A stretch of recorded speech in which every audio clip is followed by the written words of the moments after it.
किताबों में आपने पढ़ा होगा, उसमें झारखंड नहीं दिया होता। पर याद रखिए, जो गंगा नदी है ये झारखंड के भी कुछ हिस्सों से होकर गुजरती है और उसके बाद ये पश्चिम बंगाल में चली जाती है और पश्चिम बंगाल के बाद ये बांग्लादेश में प्रवेश करती है। तो बांग्लादेश के बाद ये बंगाल की खाड़ी में गिर जाती है। तो कुल कितने राज्य हुए हमारे जो भारत में हैं? ये हुए 5 राज्य: उत्तराखंड, उत्तर प्रदेश, बिहार, झारखंड और पश्चिम बंगाल। आगे हम इसे मैप में भी देखेंगे, पर अभी आप याद रखिए। उसके बाद हम देखते हैं गंगा नदी की कुछ विशेषता। तो गंगा नदी स्वतः स्वच्छ होने वाली नदी है, यानी कि ये सेल्फ प्योरीफाइंग रिवर है। आपने भी देखा होगा, जब आप गंगा स्नान करने जाते हैं तो वहाँ से बोतलों में गंगा जल भर कर लाते हैं ना, और वो गंगा जल आप कितने दिनों तक, सालों तक रखते हैं, फिर भी वो ख़राब नहीं होता। तो क्यों ख़राब नहीं होता? आपने कारण जाना है इसके पीछे? तो इसके पीछे का कारण है बैक्टीरियोफेज नामक एक वायरस। तो ये बैक्टीरियोफेज नामक एक वायरस है जिसके कारण जो गंगा नदी है इसका पानी कभी ख़राब नहीं होता, क्योंकि जो ये वायरस है बैक्टीरियोफेज, ये हानिकारक जो बैक्टीरिया होते हैं उनको ख़त्म कर देता है। तो जो गंगा नदी में हानिकारक बैक्टीरिया होते हैं ना, उनको बैक्टीरियोफेज नामक वायरस ख़त्म कर देता है, जिस कारण जो गंगा नदी है इसके पानी में कभी कीड़े नहीं लगते और ना ही पानी खराब होता है। याद रखिएगा, महत्वपूर्ण फैक्ट है। उसके बाद देखते हैं कि गंगा नदी को 2008 में राष्ट्रीय नदी घोषित कर दिया गया। अब ये हमारी नेशनल रिवर है गंगा नदी। कब किया गया घोषित? 2008 में। अगला फैक्ट है कि गंगा डॉल्फिन को भारत का राष्ट्रीय जलीय जीव घोषित किया गया है। तो जो गंगा में डॉल्फिन पाई जाती है उसे हमारे भारत का राष्ट्रीय जलीय जीव घोषित किया गया है, ये भी याद रखिए। तो ये हमने पढ़ी कुछ बेसिक जानकारी। अब हम देखते हैं गंगा नदी का उद्गम स्थल। तो हमने गंगा नदी से रिलेटेड बेसिक जानकारी ले ली। अब हम देखते हैं कि गंगा नदी का उद्गम कहाँ से हुआ। तो आपने किताबों में पढ़ा होगा कि जो गंगा नदी है इसका उद्गम उत्तराखंड के गोमुख से गंगोत्री हिमानी से हुआ है। हिमानी मतलब होता है ग्लेशियर, तो ग्लेशियर को हिंदी में हिमानी कहते हैं। तो उत्तराखंड के गंगोत्री हिमानी से हुआ है। पर याद रखिए, गंगोत्री हिमानी से भागीरथी नदी निकली है, वहाँ पर इसे कहते हैं भागीरथी नदी। और आपने पौराणिक कथाओं में भी पढ़ा होगा कि गंगा को भागीरथी कहा जाता है। इसीलिए हम मानते हैं कि गंगोत्री हिमानी से ही गंगा नदी निकलती है, पर ऐसा नहीं है। जो गंगा नदी है ये 2 नदियों के संगम से बनी है। एक है भागीरथी नदी और दूसरा है अलकनंदा नदी। जब ये दोनों नदियाँ मिलती हैं वहीं से गंगा नदी बनी है। आप इमेज में देख रहे होंगे, यह है अलकनंदा नदी और इधर से आ रही है भागीरथी नदी। तो जहाँ ये दोनों नदियों का संगम होता है तो ये दोनों नदियाँ मिलकर गंगा नदी बनाती हैं। तो गंगा नदी जो है ये 2 नदियों के संगम से बनी है। याद रखिएगा, एग्जाम में कई बार पूछा जाता है कौन कौन सी है। एक है भागीरथी नदी और दूसरी है अलकनंदा नदी। तो ये मिलती कहाँ पर है? तो देवप्रयाग में। जो प्रयाग शब्द है इसका अर्थ होता है नदियों का संगम। तो देवप्रयाग में दोनों नदियाँ मिलती हैं, भागीरथी नदी और अलकनंदा नदी, और यहीं से आगे ये बनती है गंगा नदी। और याद रखिएगा, जो ये अलकनंदा नदी है ये किस मंदिर के तट पर है? कई बार एग्जाम में पूछा गया है। तो ये प्रसिद्ध बद्रीनाथ मंदिर के तट पर है। कौन सी नदी? अलकनंदा नदी। तो हमने ये पढ़ लिया कि 2 नदियों के संगम से बनी है गंगा नदी। अब हम इसके आगे देखते हैं। तो उसके बाद अब हम आगे देखते हैं, जैसा कि हमने पीछे देखा कि जो गंगा नदी है ये 2 नदियों के संगम से बनी है। एक है भागीरथी और दूसरी है अलकनंदा। उसी प्रकार जो ये अलकनंदा नदी है ना, इसमें कुछ सहायक नदियाँ भी मिली हुई हैं। तो सहायक नदियाँ जो हैं ये एग्ज़ाम में बहुत बार पूछी गई हैं, मोस्ट इम्पोर्टेंट। तो ये सहायक नदियाँ जहाँ पर आकर मिलती हैं तो प्रयागों का नाम है, जैसे विष्णु प्रयाग, नंद प्रयाग और कर्ण प्रयाग और रुद्र प्रयाग। तो ये पूछे जाते हैं कि बताइए देव प्रयाग में किन 2 नदियों का संगम है, रुद्र प्रयाग में किन 2 नदियों का संगम है। तो हमें अगर पता होगा कि अलकनंदा में कौन सी सहायक नदी आकर मिलती है तभी तो हम बता पाएंगे। तो एक नदी है ये तो कॉमन रहेगी, अलकनंदा नदी, और इसी में दूसरी सहायक नदी आकर मिलेगी। तो वही हमें पता करना है कि कौन कौन सी सहायक नदियाँ आकर अलकनंदा में मिलती हैं। तो ये नदियों का संगम इम्पोर्टेंट है, इसे हम याद कैसे करेंगे? तो इसे मैं आपको एक कथा की सहायता से याद कराऊंगा। पुरानी कथा की सहायता से हमारी काम की है, जिससे हम इसे याद रख पाएंगे। आपने पुरानी कथा सुनी होगी कि गंगा नदी का धरती पर अवतरण कैसे हुआ। आपने पुराने सीरियल भी देखे होंगे धार्मिक, उसमें भी बताया गया है। अगर नहीं भी देखे तो कोई बात नहीं, ये हमारी काम की कथा है, इसे हम इसे याद रख पाएंगे, इसलिए सुनिए। तो धरती पर जो गंगा नदी का अवतरण हुआ था, मतलब माँ गंगा धरती पर कैसे आई थी। तो पुरानी कथाओं की मान्यता अनुसार जो गंगा नदी है ये भगवान विष्णु के चरणों से निकली हैं। तो भगवान विष्णु के चरणों से जब ये निकली और धरती पर आ रही थी तो इनके जो वेग था, मतलब जो गंगा की स्पीड थी, बहुत तेज़ थी। तो जब ये धरती पर आ रही थी तो इनकी स्पीड बहुत तेज़ थी, जिस कारण भगवान शिव जी ने क्या किया, इन्हें अपनी जटाओं में धारण कर लिया और अपनी जटाओं में धारण करके जो इनकी गति थी उसको मंद कर दिया। मंद मतलब कि धीमा कर दिया। और उसके बाद जब धीमी हो गई इनकी गति जो थी, इनका वेग था वो एकदम धीमा हो गया। उसके बाद उन्होंने अपनी जटा से इनको निकाला, तब ये धरती पर अवतरित हुई। ये पुरानी कथाओं की मान्यता है। मैं आपको इसको क्यों बता रहा हूँ, क्योंकि इससे हम इसे याद रख पाएंगे। क्योंकि सबसे पहले गंगा नदी कहाँ से निकली, तो भगवान विष्णु के चरणों से। तो चरणों के धूल से याद रखना है, तो धौली गंगा। और धौली गंगा जहाँ अलकनंदा से मिलती हैं उसे विष्णु प्रयाग कहते हैं। इसीलिए मैंने आपको कथा सुनाई कि भगवान विष्णु के चरणों के धूल से निकली हैं, तो इसीलिए ये विष्णु प्रयाग याद रखेंगे। तो धौली गंगा जहाँ अलकनंदा में मिलती है उसे विष्णु प्रयाग कहते हैं। और दूसरा मैंने आपको बताया कि फिर जब वेग ज़्यादा था तो भगवान भोलेनाथ ने अपनी जटाओं में धारण कर लिया, तो वेग मंद पड़ गया। तो केदारनाथ मंदिर से एक नदी निकलती है, मंदाकिनी नदी। तो मंदाकिनी, इसे मंद से आप याद रखेंगे कि इसकी गति को भगवान भोलेनाथ ने मंद कर दिया था। और ये मिलती कहाँ पर है, तो रुद्रप्रयाग में। भगवान भोलेनाथ को रुद्र भी कहते हैं ना, तो रुद्रप्रयाग में मिलती है। तो इस कहानी से आपने ये दोनों नदियों को याद रख लिया। एक है धौली गंगा जो भगवान विष्णु के चरणों के धूल से निकलती है, इसीलिए ये विष्णु प्रयाग में आके मिलती है। और दूसरी है मंदाकिनी नदी जो भगवान केदारनाथ के मंदिर से निकलती है, भगवान भोलेनाथ के मंदिर से, और मिलती कहाँ पर है, रुद्रप्रयाग।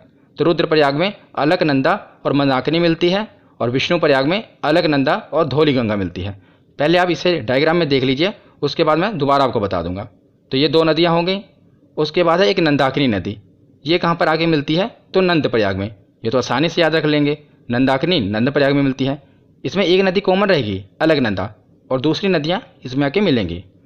एक ही नदी बची हमारी पिंडार नदी, और ये मिलती है कर्ण प्रयाग में। तो ये 5 प्रयाग हो गए, विष्णु प्रयाग, नंद प्रयाग, कर्ण प्रयाग, रुद्र प्रयाग और देव प्रयाग। और हिंदू धर्म में इन 5 प्रयागों की बहुत मान्यता है, तो याद रखिएगा। और ये सभी उत्तराखंड में ही हैं। एक बार हम रिवीजन कर लेते हैं कि देव प्रयाग में तो 2 नदियाँ मिलती हैं, अलकनंदा और भागीरथी, और इन्हीं के संगम से आगे गंगा नदी बनती है। उसके बाद है विष्णु प्रयाग, तो अलकनंदा तो है ही है और भगवान विष्णु के चरणों की धूल से निकली है, तो धौली गंगा। उसके बाद है नंद प्रयाग, अलकनंदा तो है ही, उसमें आएगी नंदाकिनी नदी, तो इसीलिए इसे नंद प्रयाग कहते हैं। उसके बाद है कर्ण प्रयाग, कर्ण प्रयाग में अलकनंदा और पिंडार नदी। उसके बाद है रुद्र प्रयाग, अलकनंदा और मंदाकिनी, भगवान भोलेनाथ ने गंगा के वेग को मंद कर दिया था, जिससे आप याद रख लेंगे। तो ये 5 प्रयाग, इसे आप आसानी से याद रख लेंगे। तो अब हमने पूरा देख लिया कि कैसे किन किन नदियों के संगम से गंगा नदी का निर्माण हुआ। अब यहाँ से ये गंगा नदी कहलाएगी देव प्रयाग से, इसके आगे इसे गंगा नदी कहेंगे। उससे पहले इसे गंगा नदी नहीं कहते थे, यहाँ पर भागीरथी कहते थे, यहाँ पर अलकनंदा कहते थे। पर जब ये दोनों का संगम हुआ तो इसे देव प्रयाग से गंगा नदी कहा जाने लगा। अब इसके बाद हम इसे आगे पढ़ेंगे। तो अब हम आगे देखते हैं। मैंने इस स्लाइड में पूरा गंगा नदी का अपोहा तंत्र, कौन कौन सी सहायक नदियाँ हैं, गंगा नदी कहाँ कहाँ से गुजरती है, सभी को एक ही स्लाइड में कवर किया है। बहुत मेहनत से मैंने ये पूरी स्लाइड बनाई है ताकि आपको याद रहे। और मेरी मेहनत तभी सफल होगी जब आप ध्यान से सुनेंगे और आपको समझ आएगा, और एग्ज़ाम में आपका क्वेश्चन गलत नहीं होगा जब इससे पूछा जाए, तभी मेरी मेहनत सफल होगी। तो चलिए ध्यान से सुनिए। तो सबसे पहले आपको क्या करना है, पूरा डायग्राम, आप घबराइए मत, मैं आपको समझाऊंगा, पूरा डायग्राम आपको समझाऊंगा। उसके बाद क्या करना है, जब ये वीडियो ख़त्म हो जाए, आपको PDF के सहारे नहीं रहना, आपको कॉपी पर जैसे मैंने ये डायग्राम बनाया है अपने हाथ से पूरा बनाना है। तो जब आप डायग्राम को बना लेंगे तो आपको रिवीजन हो जाएगी और आपको ये डायग्राम कभी भूलेगा नहीं, और आपको पूरा गंगा नदी तंत्र याद रहेगा। तो चलिए देखते हैं। तो जैसा कि पीछे मैंने आपको बता दिया था, कहाँ तक, देव प्रयाग तक, कि 2 नदियों का संगम हुआ था, उसकी सहायक नदियाँ भी मैंने आपको बता दी थी। तो देव प्रयाग के बाद ये गंगा नदी बनी। तो उसके बाद अब यहाँ से हम आगे देखेंगे, आगे पूरा कंटिन्यू करेंगे। तो देव प्रयाग के बाद क्या होता है कि जो गंगा नदी है आगे जाती है और हरिद्वार में, हरिद्वार इम्पोर्टेंट है। हरिद्वार आप गए भी होंगे गंगा स्नान करने। तो हरिद्वार क्यों इम्पोर्टेंट है कि सबसे पहले गंगा नदी जो है कहाँ पर मैदानी क्षेत्र में प्रवेश करती है, एग्जाम में पूछा जाता है, तो हरिद्वार में। इससे पहले क्या था, ये उत्तराखंड में पूरा पहाड़ी इलाका था, तो वहाँ से पर्वतों से पहाड़ों से निकल रही थी। पर सबसे पहले ये मैदानी भाग में कहाँ प्रवेश करती है, तो ये हरिद्वार में सबसे पहले गंगा नदी मैदानी क्षेत्र में प्रवेश करती है। एग्जाम में पूछा जाता है, याद रखिएगा। या आगे मैं आपको बताऊंगा, अभी बस आप सुनते रहिए, आगे मैंने पीडीएफ में कवर किया है। तो बस इतना आप सुनिए कि सबसे पहले मैदानी भाग में ये कहाँ पर प्रवेश करती है गंगा नदी, तो हरिद्वार में। तो हरिद्वार तक हमने पूरा उत्तराखंड, ये पूरा ऊपर भी उत्तराखंड ही था, तो हरिद्वार तक हमने पूरा उत्तराखंड कवर कर लिया। इसके बाद क्या हुआ, जो गंगा नदी है आगे उत्तर प्रदेश में एंटर करती है। ये आप लाइन देख रहे हैं, यहाँ तक उत्तराखंड है, उसके बाद ये उत्तर प्रदेश में प्रवेश करती है। अब हम यहाँ देखते हैं, तो ये उत्तर प्रदेश में प्रवेश करती है। तो सबसे पहले उत्तराखंड से एक नदी निकलती है रामगंगा, ऊपर से आती है और कन्नौज में, जो कि उत्तर प्रदेश में है, कन्नौज में ये गंगा नदी में आकर मिल जाती है। तो इसका संगम होता है रामगंगा का कन्नौज में, उत्तर प्रदेश में। तो पूछा जाता है कि सबसे पहली गंगा नदी की सहायक नदी कौन सी है, तो याद रखिएगा ये है रामगंगा। रामगंगा गंगा नदी की सबसे पहली सहायक नदी है। उससे पहले ये जो नदियाँ थीं, ये भले ही गंगा नदी की सहायक नदी थी, पर उस समय तक गंगा नदी का नाम गंगा नहीं था, ये भागीरथी और अलकनंदा कहला रही थी। पर देवप्रयाग के बाद इसका नाम गंगा पड़ा, और उसके बाद फिर सबसे पहले यही सहायक नदी आई, रामगंगा। इसीलिए याद रखिएगा रामगंगा इसकी सबसे पहली सहायक नदी है।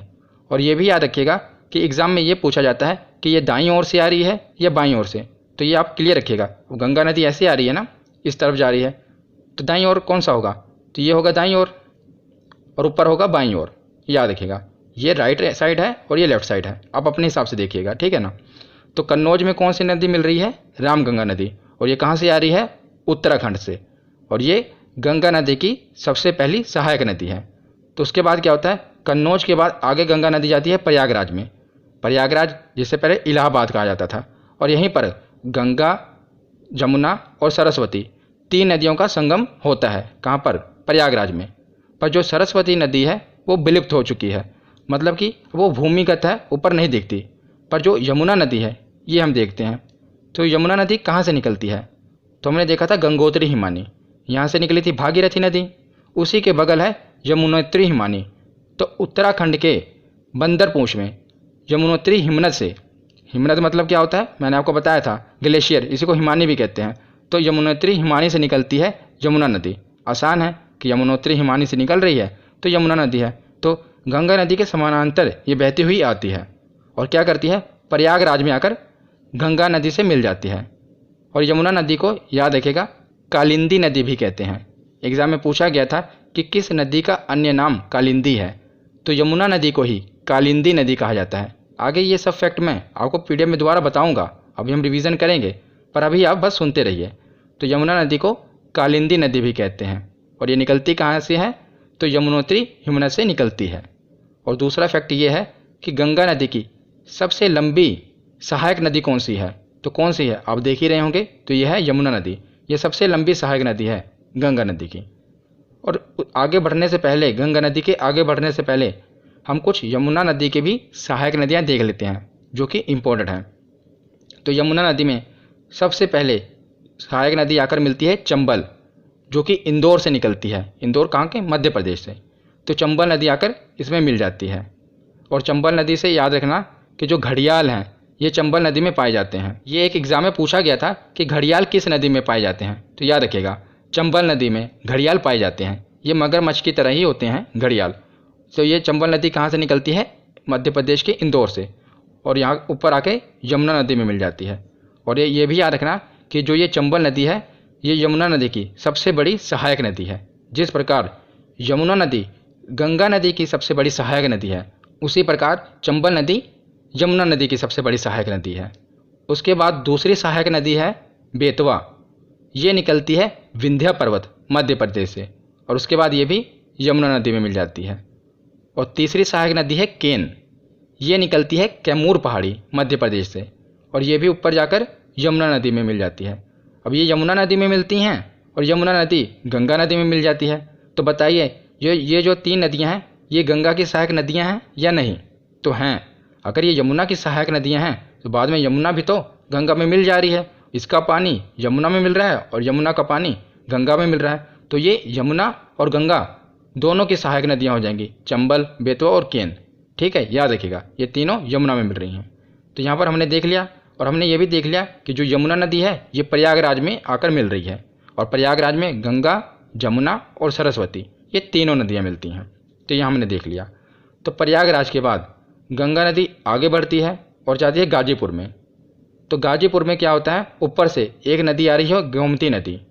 गोमती नदी जो है ये फुलहर झील से निकलती है, और याद रखिएगा ये फुलहर झील कहाँ पर है, पीलीभीत उत्तर प्रदेश में। और सबसे इम्पोर्टेंट क्या है, यहाँ से प्रश्न क्या बनता है कि जो ये नदी है गोमती नदी, ये जहाँ से निकल रही है ना पीलीभीत, ये एक मैदानी एरिया है, मतलब समतल भाग है।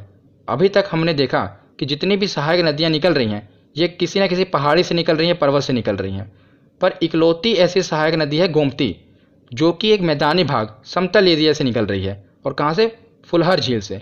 तो एग्ज़ाम में एक प्रश्न बना था कि बताइए ऐसी कौन सी नदी है सहायक नदी जो गंगा में आकर मिलती है और एक समतल भाग से निकलती है। समतल मतलब समझ रहे हैं ना, समतल भाग से, ना किसी पहाड़ से निकल रही है ना किसी पर्वत से निकल रही है, एक समतल यानी कि एक मैदानी भाग, पीलीभीत जो कि यूपी में है, फुलहर झील वहीं से निकलती है गोमती नदी। और इससे एक और प्रश्न बनता है कि उत्तर प्रदेश की जो राजधानी है लखनऊ, वो भी गोमती नदी के तट पर है। तो दोनों प्रश्न याद रखिएगा, एक तो जो लखनऊ है वो गोमती नदी के तट पर है, और जो गोमती नदी है ये मैदानी भाग से निकल रही है। तो हमने उत्तराखंड और उत्तर प्रदेश देख लिया। उसके बाद हम देखते हैं बिहार। तो मैं आपको अपने दिमाग में रखिए आप, पहले था उत्तराखंड, उत्तराखंड के बाद देखा उत्तर प्रदेश, गंगा नदी आई, तो उसके बाद अब कहाँ पर जाएगी, बिहार में। और याद रखिएगा जो बिहार में गंगा नदी की सहायक नदियाँ हैं वो ज़्यादातर कहाँ से निकल रही हैं, तो नेपाल से। इसीलिए मैंने ऊपर देखिए ये नेपाल बना है। ये 3 नदियाँ आप देख रहे हैं, गंडक, कोसी और काली करनाली, ये दोनों मिलकर बाद में एक ही नदी बन जाएगी, इसलिए मैं 3 नदियाँ कह रहा हूँ। काली करनाली, गंडक और कोसी ये कहाँ से निकल रही हैं, तो नेपाल से। तो सबसे पहले देखते हैं काली नदी और करनाली नदी। तो काली नदी जब ये भारत में प्रवेश करती है तो इसे शारदा नदी कहते हैं। आपने शारदा नदी के बारे में सुना होगा, वो इसी काली नदी को कहा जाता है। और दूसरी है करनाली, काली करनाली, ये दोनों नेपाल से निकल रही हैं। काली को भारत में शारदा कहते हैं और करनाली को भारत में घाघरा नदी कहते हैं। और जब इन दोनों नदियों का संगम होता है उसके बाद ये एक नदी बन जाती है और इसको फिर घाघरा नदी कहने लगते हैं भारत में। देखिए नेपाल से क्या थी, नेपाल में 2 नदियाँ थीं, एक थी काली और दूसरी थी करनाली। और काली को भारत में कहते थे शारदा नदी और करनाली को कहते थे घाघरा नदी। फिर इन दोनों नदियों का संगम हुआ, शारदा और घाघरा का, तो एक ही नदी बन गई, घाघरा नदी। और यही घाघरा नदी आकर भारत में छपरा में मिल जाती है गंगा नदी से। तो याद रखिएगा। तो ये हमने देख लिया घाघरा नदी। उसके बाद हम देख रहे हैं नीचे से एक नदी आकर मिल रही है, सोन नदी। ये अमरकंटक पहाड़ी से निकलती है। पहाड़ी वाले वीडियो में मैंने आपको बताया था कि अमरकंटक पहाड़ी कहाँ पर है, तो ये मध्य प्रदेश और छत्तीसगढ़ के बॉर्डर पर है ना। तो वहीं से सोन नदी निकल रही है नीचे से और पटना में आकर ये गंगा नदी से मिल जाती है। पटना के समीप मिलती है सोन नदी। तो एग्ज़ाम में एक प्रश्न बनता है कि कौन सी ऐसी नदी है जो दाईं ओर से सीधा आकर गंगा नदी में मिल जाती है। तो देख लीजिए इसकी कोई सहायक नदी नहीं है ना, ये सीधा आकर गंगा नदी में मिल रही है। और ऊपर यमुना नदी भी थी पर इसकी सहायक नदियाँ थीं, पर सोन नदी सीधा आकर पटना के समीप गंगा नदी में मिल जा रही है। और ये भी पूछा जाता है कि ये किस पहाड़ी से निकलती है, तो किस पहाड़ी से निकलती है, अमरकंटक पहाड़ी से।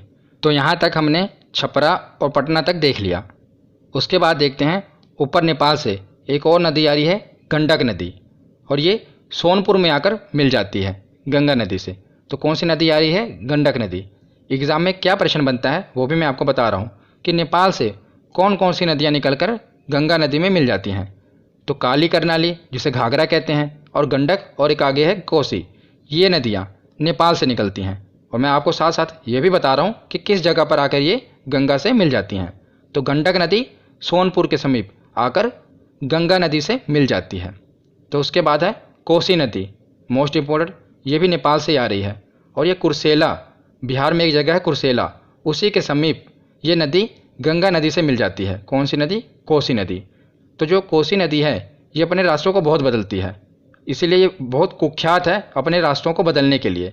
और इसे बिहार का शोक कहा जाता है, क्योंकि बिहार में हर साल इस नदी के कारण बाढ़ आती है और ये नदी अपना रास्ता बदल लेती है ना। कभी मान लीजिए ये नदी पहले इस रास्ते से जा रही है और फिर उसके बाद पता लगा अचानक इस रास्ते से जाने लगी, तो जिस कारण क्या होता है, इस नदी के कारण बिहार में बहुत बाढ़ आती है।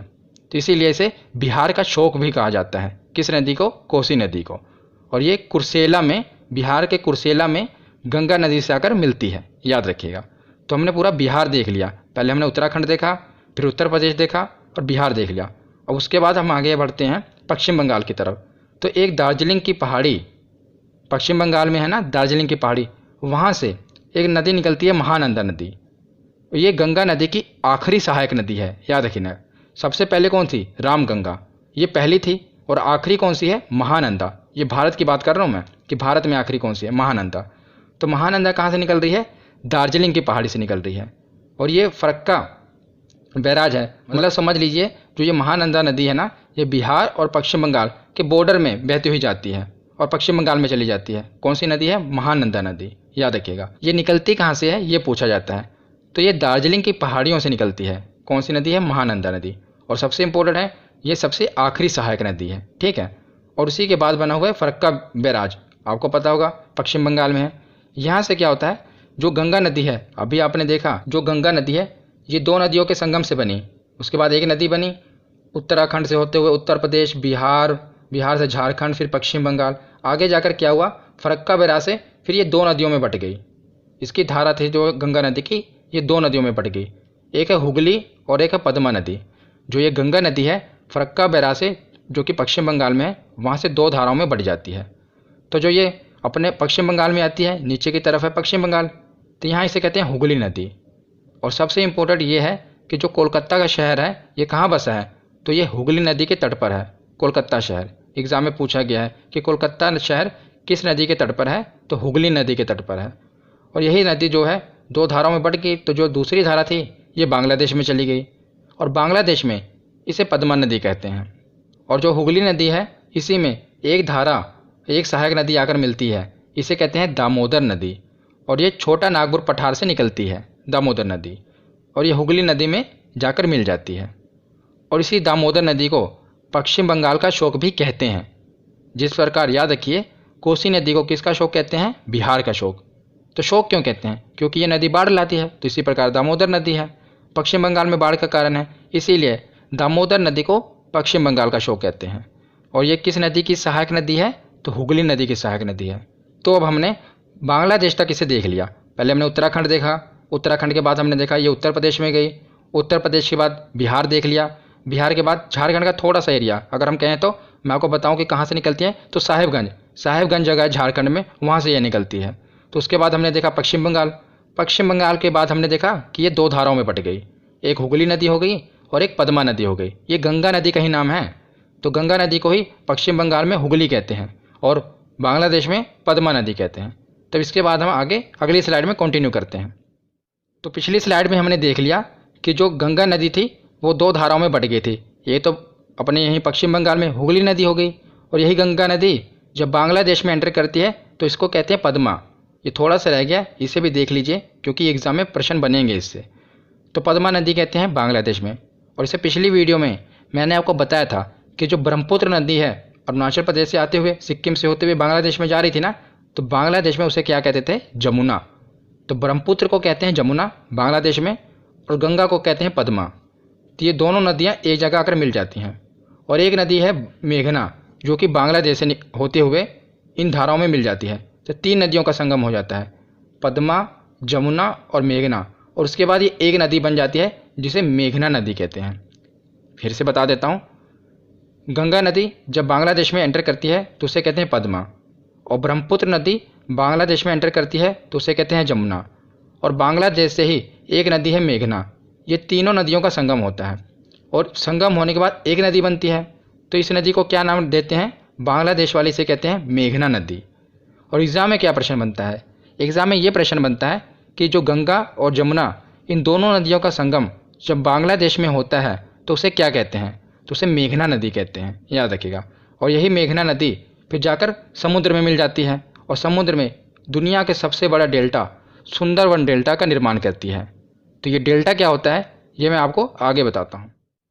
तो पीछे हमने देख लिया कि जो मेघना नदी थी, जब ये समुद्र में जाती है, मतलब कि गंगा, ब्रह्मपुत्र, ये सभी नदियाँ जब समुद्र में जाती हैं तो डेल्टा का निर्माण करती हैं। ये दुनिया का सबसे बड़ा डेल्टा है, सुंदरवन डेल्टा। तो ये डेल्टा होता क्या है, पहले इसकी मैं आपको डेफिनेशन बताता हूँ, फिर अपनी भाषा में आसानी से समझाता हूँ। तो सबसे पहले है कि डेल्टा प्रायः उस भूभाग को कहा जाता है जो नदी द्वारा लाए गए अवसादों के संचयन से निर्मित होता है। विशेषता, नदी के मुहाने पर जहाँ वह किसी समुद्र में गिरती है, इस भूभाग का आकार साधारणतः त्रिभुज जैसा होता है। आप देख ही रहे होंगे, त्रिभुज जैसे इसकी आकृति होती है। इसी को कहा जाता है, क्या कहा जाता है, डेल्टा कहा जाता है।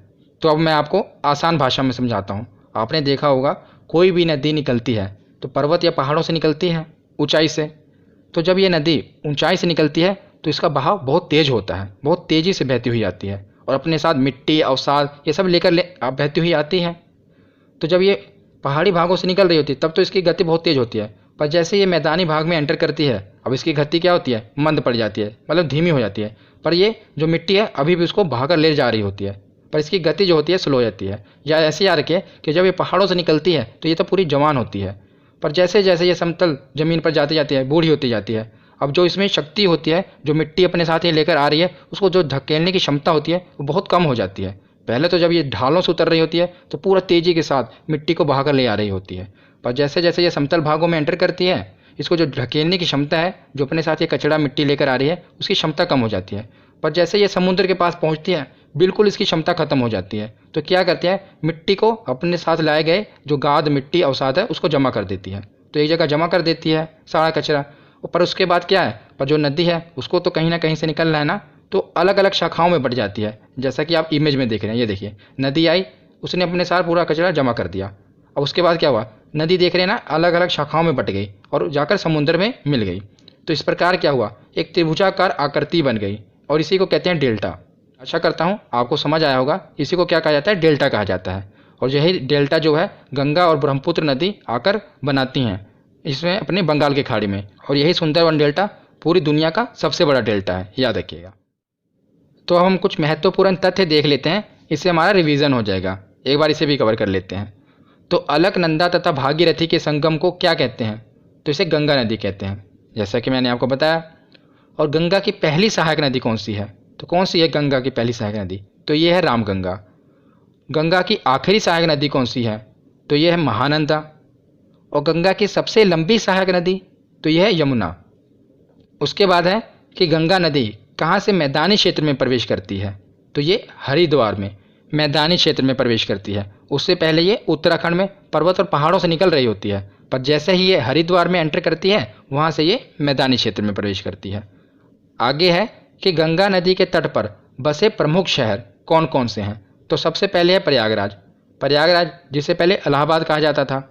उसके बाद है वाराणसी, बनारस। उसके आगे है कानपुर और उसके आगे है पटना। तो ये कुछ प्रमुख शहर हैं जो कि गंगा नदी के तट पर बसे हुए हैं।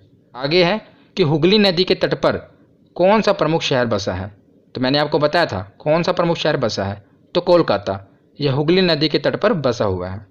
उसके आगे है कि गंगा और ब्रह्मपुत्र की संयुक्त जलधारा बांग्लादेश में क्या कहलाती है, तो बताइए क्या कहलाती है, तो ये मेघना कहलाती है। गंगा को पद्मा कहते हैं, ब्रह्मपुत्र को जमुना कहते हैं, और जब ये दोनों धाराएं मिलती हैं तो उसे मेघना कहते हैं, याद रखिएगा। इसमें एक नदी और आकर मिलती है मेघना, उसी के कारण इसका नाम मेघना पड़ा है। पर ज़्यादातर यही प्रश्न पूछा जाता है कि गंगा और ब्रह्मपुत्र की संयुक्त जलधारा को क्या कहते हैं, तो मेघना कहते हैं। आगे है कि बिहार का शोक किस नदी को कहते हैं, तो कोसी नदी को। ये अपने मार्ग को बदलने के लिए कुख्यात है कोसी नदी, और इसे बिहार का शोक कहा जाता है।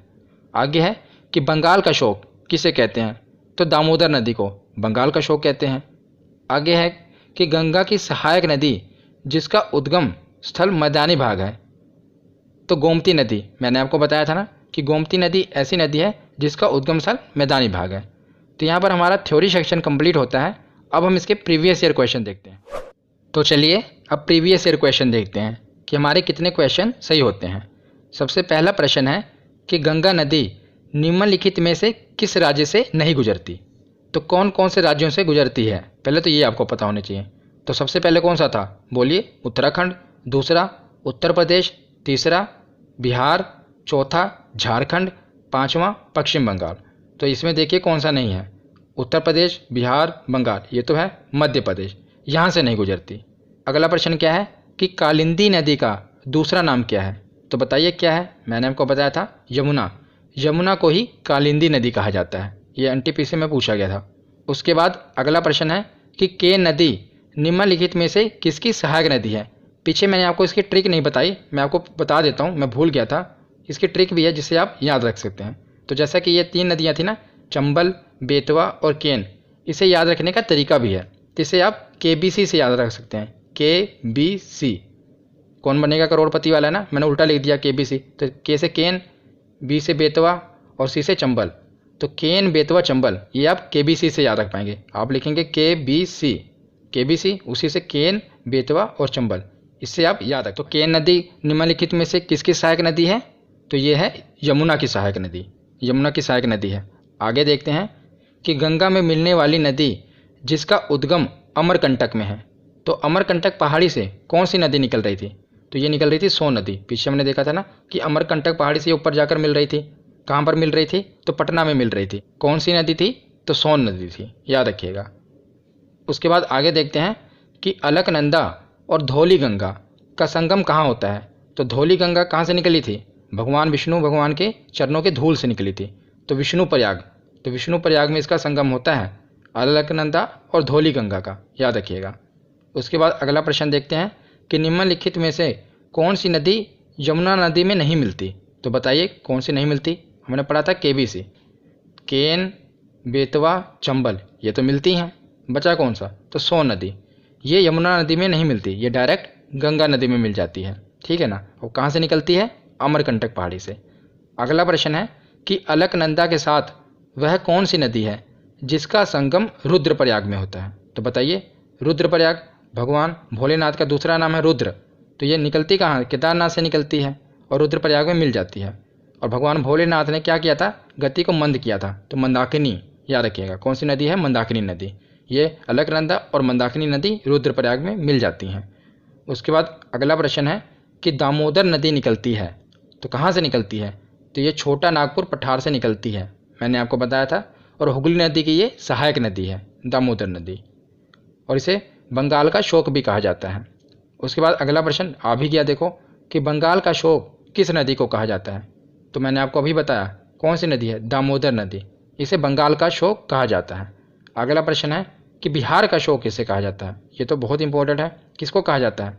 तो कोसी नदी को बिहार का शोक कहा जाता है। अगला प्रश्न है कि गंगा की सबसे लंबी सहायक नदी कौन सी है? तो बताइए कौन सी है जो गंगा की सबसे लंबी सहायक नदी है? तो ये थी यमुना। और बात करें यमुना की सबसे लंबी सहायक नदी, तो वो कौन सी? वो चंबल थी। अगला प्रश्न है कि यमुना नदी का अन्य नाम क्या है? तो हमने पीछे देखा था ना कि कालिंदी नदी किसे कहते थे? तो यमुना नदी को कहते थे। उसी प्रकार यमुना नदी का अन्य नाम है कालिंदी। तो अगला प्रश्न देखते हैं, बस 2 ही प्रश्न बचे हैं कि गंगा नदी किस क्षेत्र से मैदानी भाग में प्रवेश करती है? तो कहाँ से प्रवेश करती है मैदानी भाग में? तो हरिद्वार से। उससे पहले ये पहाड़ पर्वतों से निकल रही होती है, पर मैदानी भाग में ये हरिद्वार से प्रवेश करती है। और लास्ट प्रश्न है कि गंगा नदी को बांग्लादेश में क्या कहा जाता है? तो क्या कहा जाता है? पद्मा। तो आज की ये वीडियो यहीं पर ख़त्म होती है। यहाँ पर हमारा पूरा गंगा नदी तंत्र कंप्लीट होता है, वो डायग्राम आप जरूर बना लेना। तो हमने पूरा गंगा नदी तंत्र कवर कर लिया, प्रीवियस ईयर के क्वेश्चन भी देख लिए। इससे नेक्स्ट वीडियो में हम जो नदियों का लास्ट वीडियो है, प्रायद्वीपीय भारत की नदियाँ, उसे भी कवर कर लेंगे। तो हमारा पूरा भारत की नदियाँ कंप्लीट हो जाएगा। तो धन्यवाद।